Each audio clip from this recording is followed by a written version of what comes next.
Lamar Jackson returns to practice for the Ravens today. We also hear from Lamar on going against the Browns again this week and how he is completely fine if they want to blitz a lot. We hear from Todd Monken, who speaks on Tez Walker playing more Sunday and also says that Rashad Bateman still has a chance to return to practice tomorrow. We'll also talk more about Keondre Jackson and how his energy is transferring to the rest of this team. And we hear from Zach Orr on Mike Green's progression so far this season. All that and more in today's episode of the Flock Rundown. Ravens Flock.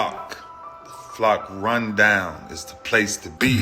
Motionless brainwaves attempt to swim their way to sense, can't tame the untamed. What's up, Ravens fans? My name is Ryan, and welcome back to another episode of the Flock Rundown. So great news, Lamar Jackson is back at practice. He said the knee's feeling good, was just sore from the game. It's football stuff, man. This is normal, but I think we all gasp a little bit with how this season has went and how important Lamar is. Every time he misses a practice, it's like, all right, hold your breath. Hope this isn't too serious, but he's already back. Everything's good. He's going to be out there Sunday. But other than Lamar, everyone that missed yesterday also missed again today. So no Justice Hill, no Rashad Bateman, no Jay Higgins, and no Marlon Humphrey. Jay Higgins and Marlon Humphrey are not going to play this week. Harbaugh said Jay Higgins, with that knee injury that he suffered in that game, is going to be out multiple weeks. And then Humphrey just got surgery yesterday on his finger. He had his finger pinned, so he's going to be out at least this week, has a chance to return for next week. So he won't be out too long. I don't think it'll be more than 2 weeks, but Marlon should be back soon. Bateman has a chance to come back to practice tomorrow, according to Todd Monken. So Bateman is definitely not ruled out this week. I wouldn't be shocked if he does have to miss this week. An ankle sprain, that's a quick turnaround. But Todd Monken said they are hopeful that Bateman can return to practice tomorrow. If he does not play this week, though, huge elevation for Tez Walker. I think Tez Walker will probably get elevated anyway, even if Bateman tries to go, just because Bateman obviously could get hobbled on that ankle, re-aggravated in that game. We haven't seen Tez Walker in a while. He was shining earlier in the season, actually had 2 touchdowns against the Browns the last time we played them in week 2. And it's funny that he's probably going to get some playing time again against the Browns. But Tez Walker got injured and then just hasn't really been activated since then. He's not still hurt, but he got injured and then was started to become a healthy scratch as time went on, because sometimes guys that get hurt just can't work their way back into the coach's confidence, I guess, and other guys ahead of them on the depth chart. So Tez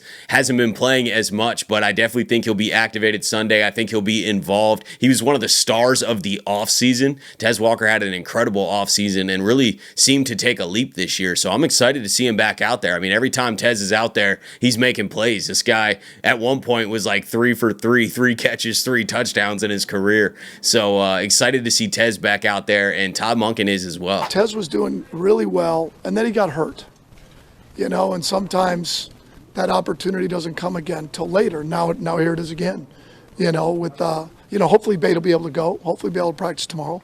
But it's one of those situations where, there's only so many guys you can dress, and so you end up also getting Keaton up more. But I'm excited to see Tez play Sunday. I've struggled with overeating and maintaining a healthy relationship with food for majority of my life, to be honest with you. I go in and out of pockets of eating really well and exercising all the time, and then slowly out of nowhere, I'm eating late at night and just overeating. And I learned that this relationship I have with food is a trauma response to stress or just any emotion, boredom. And that's what got me really diving into Hypnozio. So I wanted to come on here and talk to you guys about this app. Hypnozio is a revolutionary self-hypnotherapy app that helps you lose weight by targeting the root causes. These guided sessions help reduce stress, improve portion control, and stop emotional eating. There's no calorie counting or drastic lifestyle changes needed. And it's super easy to fit into your day. You just need your phone or laptop for a few minutes to go through a guided session and then watch in your life how much less stressed you are and how much more control around food you have. So when I feel stress, I don't just immediately run to food to solve that in a short-term manner. I'm having a better, more controlled relationship with the food that I'm putting in my body and making sure that it's for fuel and not for short-term pleasure to get over something I'm trying to avoid. So what are you waiting for? Use my link in the description box and pinned comment to grab 15% off your first subscription. And the last time we played the Browns in week 2, we struggled to run the ball. I mean, we had 21 21 carries for only 45 yards. Derrick Henry had 11 carries for 23 yards. The Ravens just don't have rushing games like that, and it is definitely a compliment to Cleveland's defense. I think that is arguably the best defense in the NFL. They have one of the strongest fronts in the NFL, and our offensive line is going to have their hands full. Cleveland's front always gives us some issues, and I don't expect anything different, but I do expect us to run the ball a little bit better than that. I mean, 21 carries for 45 yards is not good, and Todd Monken spoke about that to the media today as well and said that is unacceptable and that they got to be better. They're really good. They got after us pretty good. I think we ran 21 times for like 46 yards, which is unacceptable. I mean, there's no other way to put it. Really nothing to do with Derrick per se, other than it's not good enough. Just like we don't throw the ball well enough, or if we're not good enough in the red zone, it doesn't matter what area of the game, it's unacceptable, and you got to fight to fix it, and we have, but and that happens. I mean, this is the NFL. You got good teams, good defense, but we've got to do a better job running it. Sticking with this Browns game, Lamar Jackson spoke to the media today. He spoke on facing the Browns again, a team that he is very familiar with. And then when asked about the Browns blitzing a lot and bringing a lot of pressure, he welcomed it. Defenses to blitz you more when they see you show up on the injury report. I mean, is that a consideration of yours? That's cool with me. I mean, I'm cool with it. We're going to see. We're going to see.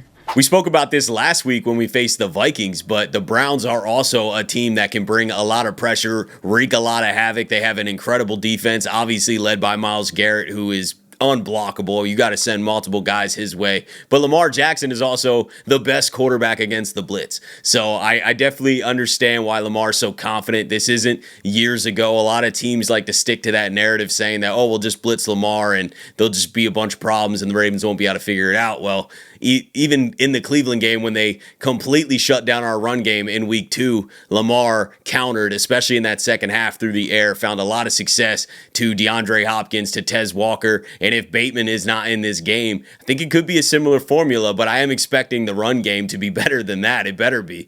But I also am confident that even if they're shutting down the run game, stacking the box, bringing a lot of pressure, Lamar can get the ball out quick. I mean, we saw it last week. That was the game plan last week. Get the ball out fast. And I think Cleveland is a very similar scenario to Minnesota, where we might have to get the ball out fast and attack that way, and that's fine. We can attack in a variety of ways, and I trust Lamar Jackson to get the job done. One guy who's been making waves recently and was one of the stars of the Wired episode last night is Keondre Jackson. I mean, his energy, I'll quote Alohi Gilman with this, is contagious. I just haven't seen somebody with that much fire recently, and it really does kind of inspire everyone around him. He said a Vikings player was talking some trash to him right before that kickoff fumble, and he knew he was going to go out there and make a play. He ends up punching the ball out and recovering it, and I think he's playing like a Raven, man, like exactly how a Raven should. And I think Keondre Jackson's trajectory is straight up, and I can't wait to see what he keeps doing on special teams and also what his future holds with the Ravens. You talk about a guy that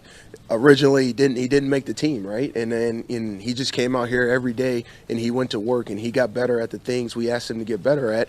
And then when he's getting his opportunity, he's not only just a role player, like he's an impactful player for us, right? And these last couple of weeks, man, this guy's made a ton of plays out there, right? But then it correlates with all the other guys, with all the good things that Keondre's doing. It's guys being in the right spots, which is also allowing Keondre to just go play freely and get to the football. But it's very satisfying. I know, the guys, his personality, everything he brings, the energy. I mean, it's just changing what we do. And I can tell you this, man, we're excited and we love having him out there. We heard from Zach Orr today, who has been calling some great games recently. I mean, he is also a part of this turnaround. I know the players are playing a lot better, but he's also got these guys in better positions than earlier in the season, and everybody looks a lot better prepared than they did earlier in the season. So when we were giving Zach Orr a ton of heat, as deserved. I mean, it was one of the worst defenses, if not the worst defense in the NFL. It was on pace to become like one of the worst defenses in NFL history. There's criticism to be had there, but also need to give credit where credit's due, because it's 4 straight weeks where we're holding the opponent under 20 points. And Zach Orr has definitely helped this defense be better prepared, call better games, put guys in better positions, and then the players are also thriving. And a lot of those players were younger. We had a ton of injuries. Some rookies were put into key roles tackles like Malachi Starks, Teddy Buchanan, Mike Green. Zach Orr spoke today on Mike Green's improvement over this season and his impact on this defense along with the other rookies.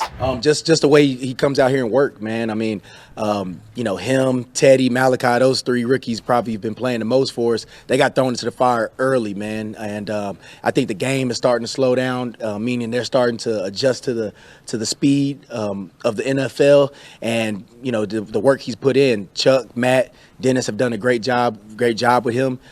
He comes out here every day, busts his tail off, and you're starting to see his production start to go up and his ability really start showing. So, we're excited about him. Still a lot that he can get better at. So I think that he's on a good trajectory where he's at right now. But that's pretty much it from today, guys. Just wanted to come on, go over the practice updates. Lamar's back. Everything's good. Maybe we'll see Bateman. Maybe we'll see Justice Hill. I would not expect to see Jay Higgins or Marlon Humphrey. I think they're definitely out, but the other guys are up in the air. We'll just monitor tomorrow's injury report. I'll have a game preview episode out tomorrow talking about this Browns game and what the Ravens need to do to go out and get a win. And appreciate you guys. Let me know what you're thinking about everything. Thank you for tuning in to another episode of the Flock Rundown. Have a beautiful rest of your day, and I'll let the greatest linebacker in the history of the game take us out. Ravens Flock. The Flock Rundown is the place to be. My man Ryan has been a lifelong Ravens fan since he was born. So I'm telling you now, it's about to go down. The podcast, the Flock Rundown. Ravens, baby. Nothing gets better than waking up and wondering how high we can fly.